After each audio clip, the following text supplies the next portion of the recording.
Epione pain management and regenerative centre. ఇక మీ నొప్పులు శాశ్వతం కావు. మనతో పాటు భువనగిరి బీజేపీ అభ్యర్థి బూర నరసయ్య గౌడ్ ఉన్నారు. ఆయనతో ప్రస్తుత రాజకీయ పరిస్థితుల మీద ఒక్కసారి ఆయనతో మాట్లాడించే ప్రయత్నం చేద్దాం. బూర నరసయ్య గౌడ్ నమస్తే అండి. చూస్తున్నారు రాజకీయాలు ఒకవైపు గాడిద గుడ్డ అని కోడిద గుడ్డ అని చెప్పి వంకాయ అని చెప్పి రకరకాలు జరుగుతున్నాయి. అసలు తెలంగాణకు ఇచ్చింది మోడీ ఏం లేదు, గాడిద గుడ్డ అని చెప్పి సాక్షాత్తు సీఎం రేవంత్ రెడ్డి ఆరోపిస్తున్నారు. ఎట్లా చూస్తారు ఆయన వ్యాఖ్యల్ని? ఆయన సీఎం రేవంత్ రెడ్డి కంటే ఎక్కువ ఈ మధ్య బోటీ షాపు, గుడ్ల షాపు, గాడిద షాపు అని మాట్లాడుతున్నారు. రేవంత్ రెడ్డి గారు ఫ్రస్ట్రేషన్లో ఉన్నారు. ఎందుకంటే ఎన్నికల తర్వాత పదవి ఉంటుందో ఉడుతుందో అని ఒక ఫ్రస్ట్రేషన్. ఇప్పటికే కాంగ్రెస్ నాకు తెలిసినంత వరకు 1 or 2 సీట్స్కి పరిమితం అవుతుంది. మీకు తెలుసు మ్యాక్సిమం. పూర్తి స్థాయిలో పోటీ కూడా చేయనట్టున్నారు. పూర్తి స్థాయిలో పోటీలో కూడా లేరు. మొత్తం పార్లమెంట్ స్థానాలు చాలా వరకు డమ్మీ అభ్యర్థులు వాళ్ళే పెట్టుకున్నారు. అంటే రాజకీయాల్లో ఆత్మహత్యలే ఉంటాయి, హత్యలు ఉండవు అన్నట్టు మీకు తెలుసు. ఈ మధ్య రేవంత్ రెడ్డి గారు ఫ్రస్ట్రేషన్లో రెచ్చిపోయి మోడీ గారి మీద, బీజేపీ పార్టీ మీద మాట్లాడుతున్నారు. ఎవరైతే రెచ్చిపోయి మాట్లాడుతున్నారో వాళ్ళకు సమాధానం ప్రజలు చెప్తారు. ఇంకోటి గాడిద గుడ్డ అంటే ఈరోజు సరే గాడిద గుడ్డే, ఈరోజు ప్రతి గింజ కొనేది ఎవరు? గాడిద గుడ్డే కదా. ఈరోజు తెలంగాణలో 5,000 కిలోమీటర్ల జాతీయ రహదారులు కొత్తగా వేయటం జరుగుతుంది. దానికి 2,38,000 కోట్లు జాతీయ రహదారులు, మౌలిక సదుపాయాలు, ఎలక్ట్రిసిటీ కానీ, నీటి కానీ ఇవన్నిటి మీద జరిగింది. అది గాడిద గుడ్డే కదా. అదేవిధంగా ఈరోజు defence and other central institutions మీద దాదాపు 30,40,000 కోట్లు ఖర్చు పెట్టింది. అదే గాడిద గుడ్డ కదా. ఇదే సబ్సిడీ మీద, ఏదైతే ఎరువుల సబ్సిడీ మీద దాదాపు 1,00,000 కోట్లు ఖర్చు పెట్టింది. అదే గాడిద గుడ్డ కదా. ఈరోజు కేంద్రం అమలు చేస్తున్న ప్రతి సెంటర్ స్పాన్సర్ స్కీమ్లో 60% నిధులు ఇస్తుంది కదా. అదే గాడిద గుడ్డ కదా. 9,36,000 కోట్లు తెలంగాణ రాష్ట్రానికి గత 10 సంవత్సరాలు మోడీ ప్రభుత్వం ఖర్చు పెట్టడం జరుగుతుంది.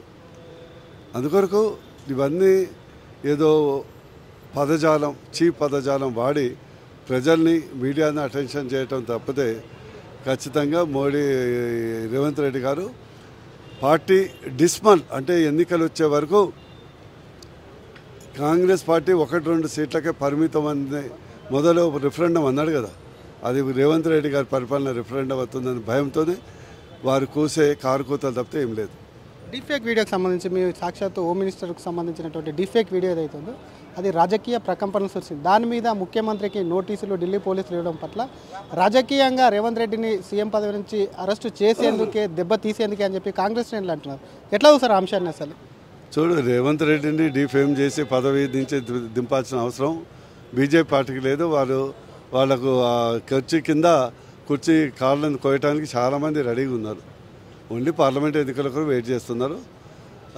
వినాశకాలే విపరీత బుద్ధి, దీపం ఆరిపోయే ముందర వెలుగెక్కుంటుంది అంటారు. అది రేవంత్ రెడ్డి గారి యొక్క రీసెంట్ కమెంట్స్కు అది ఉదాహరణ. ఇప్పటికైనా తీరు మార్చకపోతే ఆయన రాజకీయ భవిష్యత్తుకు ప్రశ్నార్థకంగా ఉంటుంది. సరే, RRR ట్యాక్స్ RRR సినిమా అందించారు. RRR ట్యాక్స్ విధిస్తున్నా నిన్న సాక్షాత్తు ప్రధాని అన్నారు. ఏంటి సార్ ఈ RRR ట్యాక్స్? ఒకసారి చెప్తారా మాకు? RRR ట్యాక్స్, RR ట్యాక్స్ మీకు తెలుసు కదా. రేవంత్ రెడ్డి ట్యాక్స్, ఇది RR ట్యాక్స్ ఎట్లయిపోయిందంటే దురదృష్టం. వితిన్ 4 monthsలో real estate company, builders, rice millers ఎక్కడ దొరికితే అక్కడ వాళ్ళని భయపెట్టించడం, ఏదన్నా లోటుపాట్లు ఉంటే బ్లాక్మెయిల్ చేయటం, డబ్బులు లాగటం. ఇదేంటంటే ఈ కాంగ్రెస్ పార్టీ ఒక కరప్షన్ మాఫియా అయిపోయింది. బిజినెస్ మెన్ సినిమాలో ఉండే కదా, వసూలు రాజ్యాలు అయిపోయింది. ఎన్ని రోజులు ఉంటూ ఆకలితో ఉన్నారు, ఆవురం అంటున్నారు. ఎక్కడ దొరికితే అక్కడ.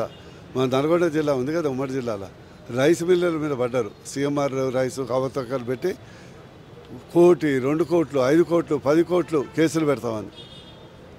ఈరోజు అందరు ఏమనుకుంటున్నారంటే పెనం నుంచి పొయ్యిలబడ్డాం మనం. మహిళలు అయితే చాలామంది 6 గ్యారెంటీలు కాదు 6 మోసాలని అంటున్నారు.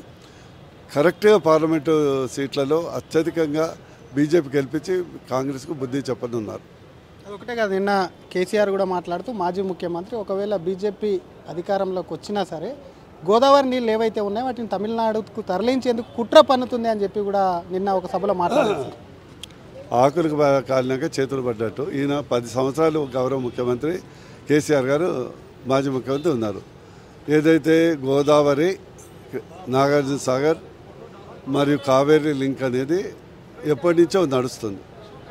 అది ఏదైతే దాదాపు 2 నుంచి 3,000 టీఎంసీల వాటర్లు ఓషన్ అంటే మన సముద్ర పాలవుతుంది. నేను కూడా దాంట్లో ఇన్వాల్వ్ ఉన్నాను. ఇనిషియల్లీ దాన్ని డైవర్ట్ చేయడం వల్ల మనకు నష్టమా లాభం? మనమైతే 3,000 టీఎంసీలు వాడతలే కదా. ఇన్ఫ్యాక్ట్ మేము ప్రపోజ్ చేసింది ఏంటంటే, నేను ఇంజనీర్ కాకుండా కూడా మన తెలంగాణ పట్ల ఒక అభిరుచి ఉన్న వ్యక్తిగా దాన్ని కాలువల ద్వారా పెట్టి ఇప్పుడు అప్లాంట్ కదా మొత్తం ఖర్చు కేంద్రం భరిస్తుంది. దానివల్ల నాగార్జున సాగర్, మూసి, ఏదైతే అప్లాంట్, నల్గొండ, మహబూబ్ నగర్ రీజనరేట్ చేసుకుంటూ ఇవన్నీ పోగా మిగిలిన వాటరు రాయలసీమ అదేదో ఉన్నది ఓ ప్రాజెక్టు తెలంగాణది, అక్కడి నుంచి కావేరీ పోతుంది. అది ప్లాన్ తెలుసు కదా. అది పైసా ఖర్చు మనకు లేకుండా అయ్యే ప్లాన్. అది ఓన్లీ ఏదైతే ఫ్లడ్ టైంలో ఉన్నటువంటి వాటర్ మాకు ఎక్కడ పెడుతున్నారు? సీతారామ ప్రాజెక్టు దగ్గర పెడుతున్నారు. మా ఎత్తుకునేది ఎంత? 20 టీఎంసీలు, 30 టీఎంసీలు. పోయేది ఎంత? 2-3 వేల టీఎంసీలు. దానివల్ల ఎవరికి లాభం అవుతుంది? కేసీఆర్ గారి బాధ ఏంటంటే, ఈ యొక్క అంత కేంద్ర ప్రభుత్వం అయితే పారదర్శకంగా నడుస్తుంది. నాకేమొస్తుంది ఇందులో? ప్రాజెక్టు నాదైతే, కాంట్రాక్టర్ నావాడైతే దాంట్లో ఏటీఎం లాగా గీక్కోవచ్చు అని బాధ. తెలంగాణ గోదావరి నీళ్ళు కాదు. అందుకొరకు తెలంగాణ ప్రజల్ని మభ్యపెట్టడానికి, దారి మళ్ళించడానికి చేసే కమెంట్స్ మీలేమా? మీకు ఆయనకంటే ఎక్కువ ఉద్యమకారులు. ఈరోజు రాయలసీమ లిఫ్ట్ ఇరిగేషన్ ద్వారా కృష్ణానది బ్యాక్ వాటర్స్, శ్రీశైలం బ్యాక్ మొత్తం ఈరోజు ఎండిపోవడానికి కారణం ఏంటి? కేసీఆర్ గారు కదా. అందుకొరకు ప్రజలు నమ్మద్దు. కేసీఆర్ కేవలం కపట నాటకం ఆడుతుంది. తెలంగాణ ప్రేమ అంటూ వీళ్ళ మీద కుటుంబ ప్రేమ ఉంది తప్పితే తెలంగాణ ప్రేమ ఈ సమంతా లేదు. రైట్. భువనగిరికి సంబంధించి ఇప్పటికే కాంగ్రెస్ మీద అనేక ఆరోపణలు చేస్తున్నాం. బూర నర్సయ్య గౌడ్ 5 ఏళ్లుగా పనిచేసి ఏమీ చేయలేదు కాబట్టి ఈసారి చామలను గెలిపించాలి అని చెప్పి ఒకవైపు ముఖ్యమంత్రి కానివ్వండి, మరి మంత్రి పదవి ఇస్తానని చెప్పి ఇంటర్నల్గా కోమటిరెడ్డి రాజగోపాల్ రెడ్డికి సంబంధించి ఖచ్చితంగా అక్కడ ఈసారి కాంగ్రెస్ జెండా ఎగరవేస్తామంటాం. మీ పైన పర్సనల్గా కూడా కొన్ని ఆరోపణలు చేస్తున్నాం. ఎట్లా అవుతారు సార్ వాళ్ళకి సంబంధించి? దాన్ని బట్టి నాకు అర్థమైందంటే బూర అంటే భయపడుతున్నారు. అంటే ఏమి చేయలేరా మీరు 5 ఏళ్ళలో? అది ఏమని చేయలేదు, మీకు తెలుసు కదా శ్రీధర్. ఈరోజు 4 సార్లు అయినా ఎమ్మెల్యే అయిండు, ఎంపీ అయిండు, ఎమ్మెల్సీ అయిండు, ఎమ్మెల్యే అయిండు. ఓ మోరీ అన్న తెచ్చండా 10 రూపాయలు? మోరీ అన్న తెచ్చండా?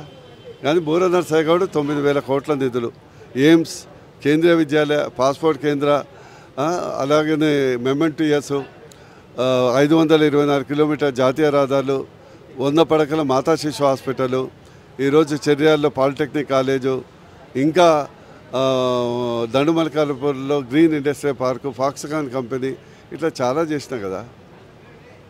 వాళ్ళకు అభివృద్ధి అంటే వాళ్ళ ఆస్తుల అభివృద్ధి. బూర నర్సయ్య గౌడ్కి అభివృద్ధి అంటే భువనగిరి పార్లమెంటు యొక్క ఆస్తుల అభివృద్ధి, ప్రాజెక్టుల అభివృద్ధి. అందుకొరకు వాళ్ళకి ఏం లేక పర్సనల్ ట్యాక్స్ ఏముంది?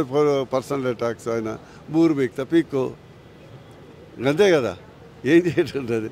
నా బూరుతో ఏం చేసుకుంటాడు? అంత ఇష్టం ఉంటే. మీరు ఆల్రెడీ ఊరూరు ప్రచారం, ఇంటింట ప్రచారం కూడా నిర్వహిస్తున్నారు. ప్రజల నుంచి ఎటువంటి సమస్యలు మీ దృష్టికి వస్తున్నాయి? ఎట్లా వస్తుంది సార్ స్పందన? మొదలైతే యాంటీ కాంగ్రెస్ వేవ్ ఫుల్ ఉంది, మోడీ పాజిటివ్ వేవ్ ఫుల్ ఉంది. అందుకొరకు మేము అనుకున్న దానికంటే కనీసం 10% మార్జిన్తో కాంగ్రెస్ మీద గెలుస్తాం. ఎందుకంటే భువనగిరి అంటే ఉమ్మడి జిల్లా అంత ఈజీ కాదు, మీకు తెలుసు. అయినా కూడా మీకు గెలుస్తున్నాము. ఇంతమంది భయపడుతున్నారంటే మోడీ భయం, బూరా భయం ఉన్నట్లే కదా, ఉన్నది కదా. అందుకొరకు ఇంతమంది కట్టగట్టుకొని రేవంత్ రెడ్డి అభ్యర్థి ఎవరో సరే పక్కన పెడదాం, రాజగోపాల్ రెడ్డి, కోమటిరెడ్డి వెంకరెడ్డి, కొమ్మూరు ప్రతాప్ రెడ్డి, అనిల్ కుమార్ రెడ్డి, జానారెడ్డి, ఉత్తమ్ కుమార్ రెడ్డి, వీళ్ళందరూ కలిసి బూర నర్సయ్య గౌడ్ కిక్ ఉంటుందంట. కిక్ ఉంటుందో కిక్కు కొడతారో మీకు ఎలక్షన్ తర్వాత తెలుస్తుంది.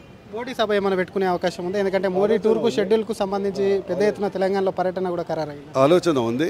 అంతిమంగా మోడీ వస్తారా, అమిత్ షా గారు వస్తారా, నడ్డా గారు వస్తారా ఇంకా ఖరారు కాలేదు. 1-2 రోజుల్లో మాకు స్పష్టత వస్తుంది. Thank you. ఇది ఒకవైపు బూరా నరసయ్య గారు చెప్పేది ఒకటే, తనకు సంబంధించి చేసినటువంటి అభివృద్ధి 9,000 కోట్లకు సంబంధించినటువంటి నిధులే కాకుండా అనేక అభివృద్ధి చేశాను, అసలు వారి ఆయంలో కనీసం ఒక మోరి కూడా తీసుకురాలేదని చెప్తుంది. భువనగిరిలో ఖచ్చితంగా కాషాయ జెండా ఎగరవేస్తామని ధీమా వ్యక్తం చేస్తూ, మరొక పక్క కోడిగుడ్డు రాజకీయం ఏదైతే ఉందో గాడిదగుడ్డుకు సంబంధించినటువంటి రాజకీయం పైన కూడా తీవ్రంగా మండిపడుతున్నారు. ఒకవైపు సీఎం రేవంత్ రెడ్డి అభద్రతా భావంతో మాట్లాడుతున్నారని చెప్పి కూడా మాజీ ఎంపీ బీజేపీ భువనగిరి అభ్యర్థి బూరా నరసయ్య గౌడ్ అంటున్నారు. కెమెరామెన్ విజయ్తో శ్రీధర్, RTV, హైదరాబాద్. మరిన్ని వీడియోస్ కోసం ఛానల్ ని సబ్స్క్రైబ్ చేయండి, లేటెస్ట్ అప్డేట్స్ కోసం వాట్సాప్ ఛానల్ ని ఫాలో చేయండి అండ్ లింక్ డిస్క్రిప్షన్ లో ఉంది.